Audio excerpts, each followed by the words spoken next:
Bismillahirrahmanirrahim. Assalamualaikum warahmatullahi wabarakatuh. Kembali lagi di Bapak Fahmi Channel. Pada kesempatan kali ini Bapak Fahmi ingin membahas tentang dua cara untuk menghasilkan tenaga dalam dan bagaimana caranya untuk menarik ataupun membuang dari dalam tubuh kita. Jadi ini akan bisa bahas di video kali ini tentang dua macam tenaga dalam ini dan bagaimana tekniknya untuk menarik khodam ataupun misalnya energi negatif ataupun jin yang bersifat negatif dalam tubuh kita. Nah, jadi tonton video ini sampai selesai agar sahabat BC semuanya tidak salah paham, dan jangan lupa untuk klik tombol subscribe terlebih dahulu, lalu tekan tombol like, komen, dan share agar BC terus berkembang dan dapat upload video menarik lainnya. Oke, libas.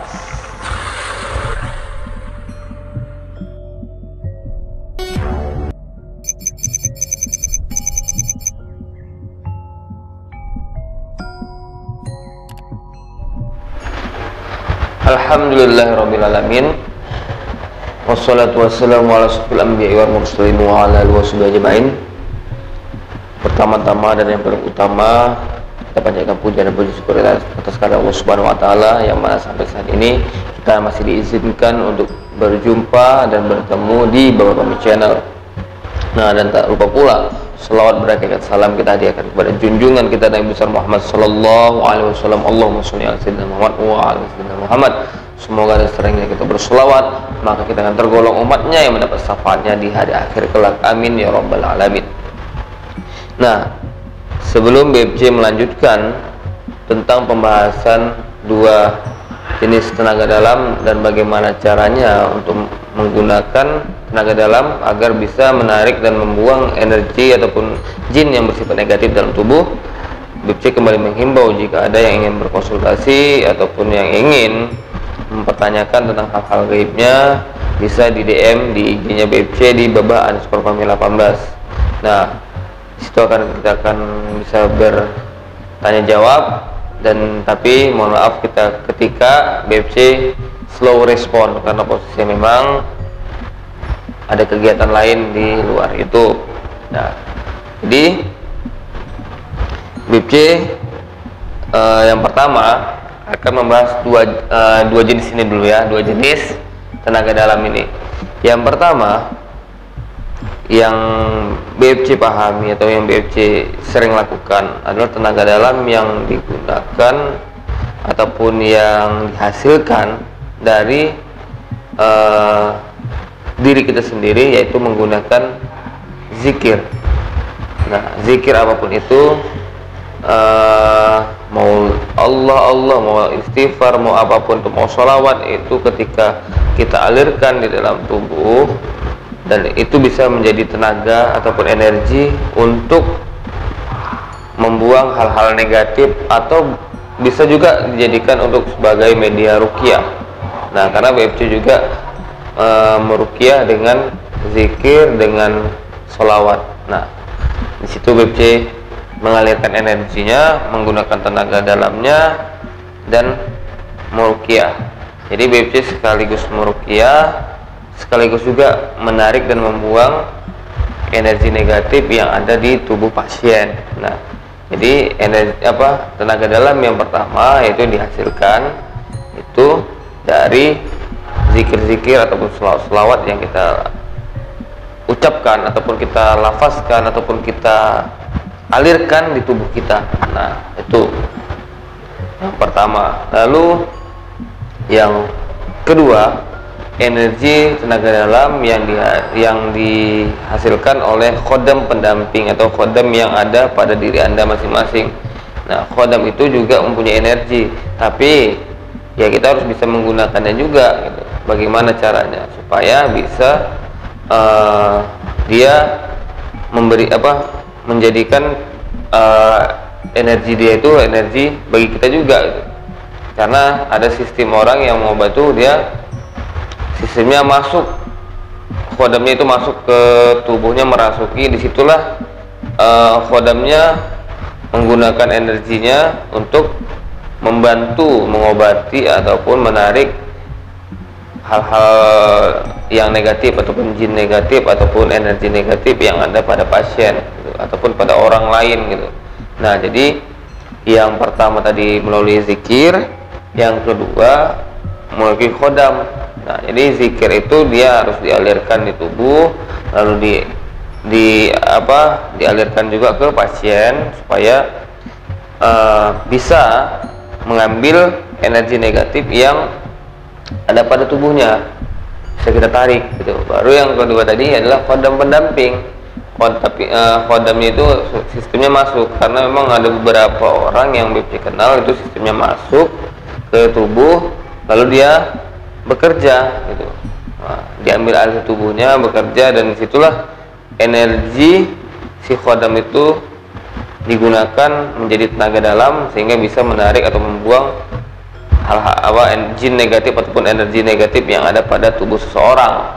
Nah, jadi itu dua. Yang pertama, dua jenis tenaga dalam yang bisa kita gunakan tuh. Lalu bagaimana caranya gitu kan menggunakannya? Jadi misalnya nih, ini yang BPC praktekkan ya, yang BPC lakukan kepada pasien-pasien yang memang BPC tangani. Jadi pasien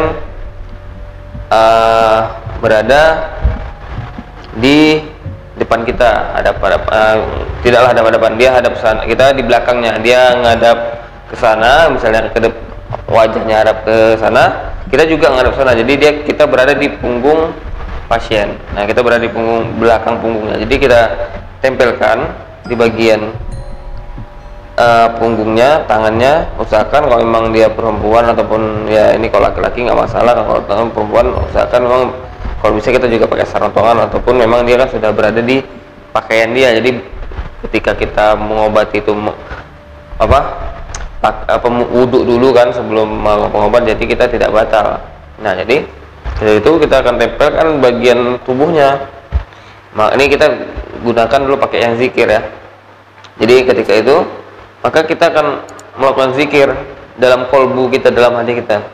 Mau pakai apa? Misalnya la ilaha illallah atau istighfar ataupun salawat ya. Kita contohkan la ilaha illallah, la ilaha illallah, la ilaha illallah. Terus kita rasakan, kita rasakan la ilaha illallah itu mengalir ke tubuh, di seluruh tubuh kita, lalu mengalir ke tangan dan mengalir ke bagian pertemuan antara telapak tangan dengan punggung si pasien.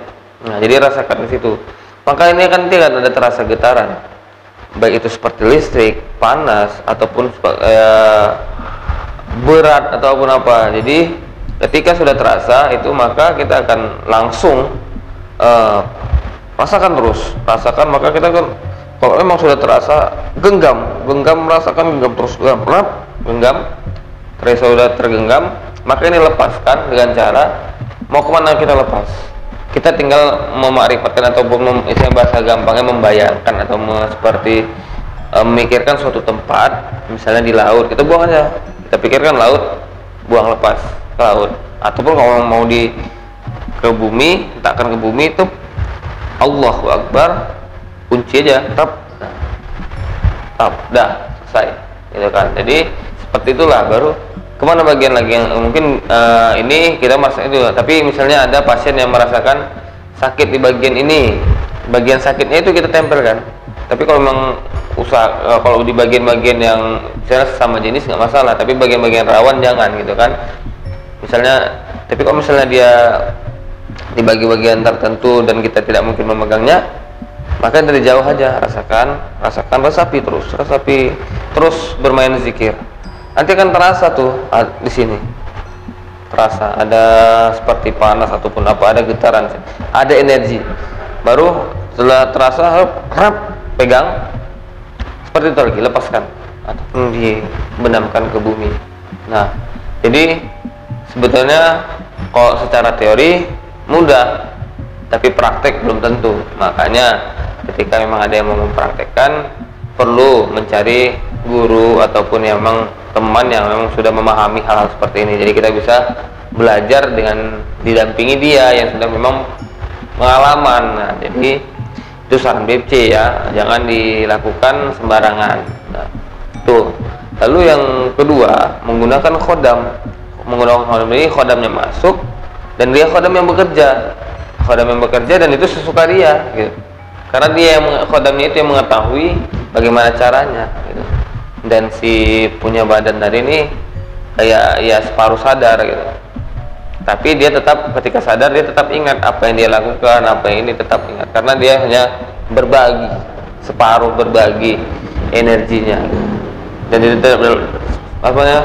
ketika seperti itu masih dalam kontrol diri, tapi dia berbagi ya, tubuhnya itu separuh dikendalikan oleh khodamnya, tapi tetap masih dalam kendali. Beda dengan seperti orang yang kemasukan yang tidak wajar ataupun seperti